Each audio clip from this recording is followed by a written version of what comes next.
I realize that I am a purveyor of tomfoolery. True disaster on a pitch, on a field. In between the lines, anything goes, absolute insanity, right? The real disaster is that in order to record these videos right now, I'm having to sit crisscross applesauce, which is doing irreparable damage to my knees, I think. I have a surgically repaired left knee. It's hanging on by a thread at this moment. So if you have any prayers to offer, I suggest that they're prayers for my ability to stand up once I finish recording this video, because you are currently propped up on a bed, and I am sitting crisscross applesauce on the floor. But I'm doing that with good reason, because I have something that I have something that I want to bring to you. You know, this is my public service. If I don't bring this to you, then maybe nobody else will, right? And then you would miss out on this entirely, and you would be able to go on with the rest of your life not knowing that this happened, not being able to witness this hilarious, fantastic moment of sheer disaster, sheer football-related, well, I already used the word tomfoolery, but I think you get the idea. Right, this is in the Europa League match between FC Twente and Union Saint-Gilloise, right? This is a Dutch team against a Belgian team. Excellent rivalry. Of course, FC Twente is the team that drew Manchester United earlier. And if you watch my previous video on how the Europa League was going, you know that they have done poorly ever since. And that rounded out with a loss against Union Saint-Gilloise in this particular match. They did not win it. They played poorly, and they lost. But maybe the biggest loss of the game had nothing to do with the field at all, and everything to do with these random fans. First, I'll roll the clip for you. Here we go. We've got Union Saint-Gilloise on the ball here, and a ball that is delivered quite spectacularly poorly. Right, this is a delivery, and it has gone well behind the goal. I don't know if he's trying to score. I don't know if he's trying to make a pass. Whatever he's trying to do, he doesn't do it very well. The ball then heads behind the goal, and that is where a truly incredible amount of nonsense takes place. You see, we have this guy right here who's walking behind the goal, okay? And he's got two beers. For some reason, and this is the number one crime that's taken place here, he's not paying attention to the play at all. Look, I don't care if you're anywhere in the stadium, let alone walking around just behind the goal in the first row, you got to have your head on a swivel. You paid good money for these seats. You were given these seats by somebody. You ended up in this stadium. You're watching this match. Pay attention. Ball's in play. Puck's on net. Ball up top. It's in action. You need to be, the ball is headed towards the goal, even if it's not a particularly good shot. If it was, you would have missed it. And so karma strikes, the ball bounces and knocks the beer out of his hand, but then we have an inexplicable second attempt here.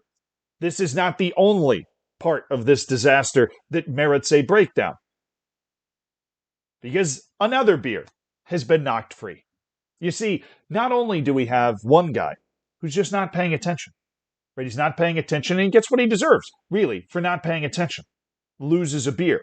We then have friend number three, we'll call him, because we've got three guys here. We've got friend number three, who decides to roll back the years, who believes that this is his moment to make a play on the ball, who believes that he is about to end up on some sort of compilation for greatness, like he's going to volley this ball. Where exactly?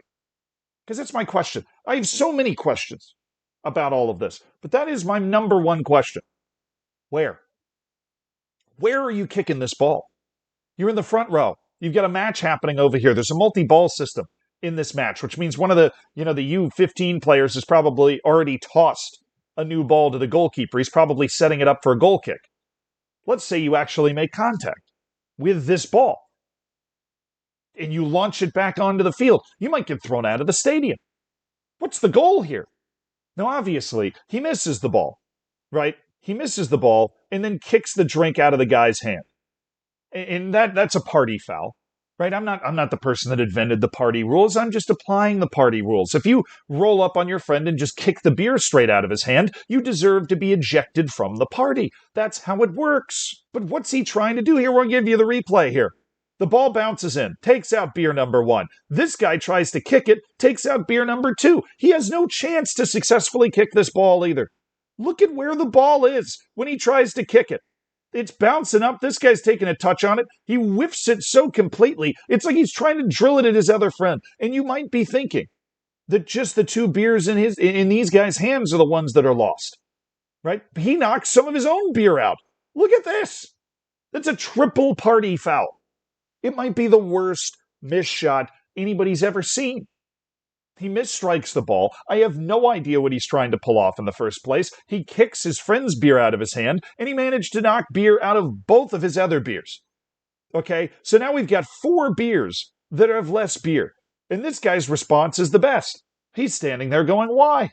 He's the only person with 1 intact beer, by the way, in this entire process, because he's holding 2 beers, and yet it seems as though he's able to, yeah, I'm seeing that beer right here. He's able to maintain every drop in that other beer. He takes his loss, right? And it's not as much of his own doing, because his crime is not paying attention. This other guy's crime is pursuing the glory. And that's what he's doing. He's trying to pursue the glory. Now, you didn't expect this incredibly analytic breakdown of these fans just absolutely butchering a ball coming their way. But that's what you got. That's what I'm here for. I need to break out a telestrator in order to get this stuff, boiled down in the right way. I know you're probably asking the most important question, which is, what stadium was this in? Well, it was in FC Twente's stadium.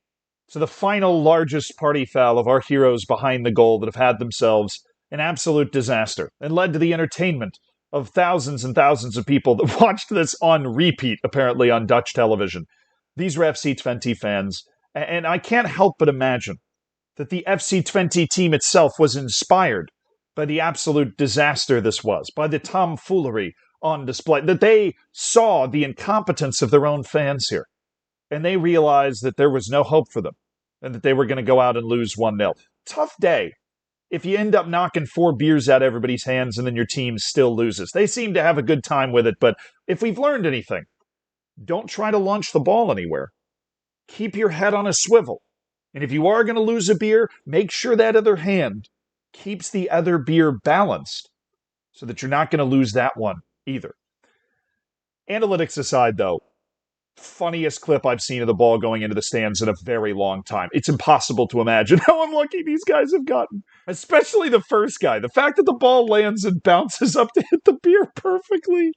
It's just too good. And they kept showing it this clip, they kept showing it on Dutch TV over and over again. And you can understand why. These guys are going to have a tough day at work the next day. But I got to jump back in here because there is a moment of redemption that I didn't notice the first time I was watching this through. But if you watch later, the one person that I believe didn't do anything wrong in this situation, the one person that you can tell early on is paying attention. His head is on a swivel. He's protecting his drink, right? He's watching the ball right here. He sees it come in. Then he's looking to take care of the ball only for his friend to whiff it and just completely spill his drink. That guy, the guy you expect to be locked in. Well, he picks the ball up, makes a gesture towards his friend. That clip didn't have it. It was this clip. It was only one of them. That's why I didn't see it the first time. He makes a gesture towards his friend who hides himself in shame, which is a completely fitting response here. Hides himself in shame. And then he boots it back onto the field. And while I don't understand exactly what the point of booting it back on the field is, because I'm assuming we're living in a world where there's a multi-ball system, where it doesn't make a lot of sense for you to just boot the ball directly back onto the field. Great contact. I mean, from under the bridge, too. There's a lot of potential disaster here. He's under the walkway. He could beam this right into the walkway and it would bounce right back down. But this is great contact, great direction.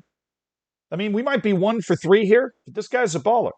And I'm prepared to not blame this group of 3 people for FC Twente's loss, as much as I was prepared to do that just a moment ago. But this guy, as is fitting for him, misses the punt back onto the field as well because he's staring behind him. I wouldn't trust this guy to spot anything. This guy couldn't find Peter Crouch in a room full of Lionel Messis. He's always perpetually looking exactly the wrong direction. He missed the coolest thing of this entire part because he was appealing to the peanut gallery about how absurd it is what just happened to him, which, to be honest, it was pretty absurd. But that's why you got to have your head on a swivel like this guy. And that's why you got to practice your punts like this guy. He's shown both of his friends up here with an excellent mindset, an excellent technique. And I wanted to give him his flowers. He deserved credit for that. I literally fired up the recording setup again just to give this guy credit for that. Now I should probably go outside. Yeah, I should.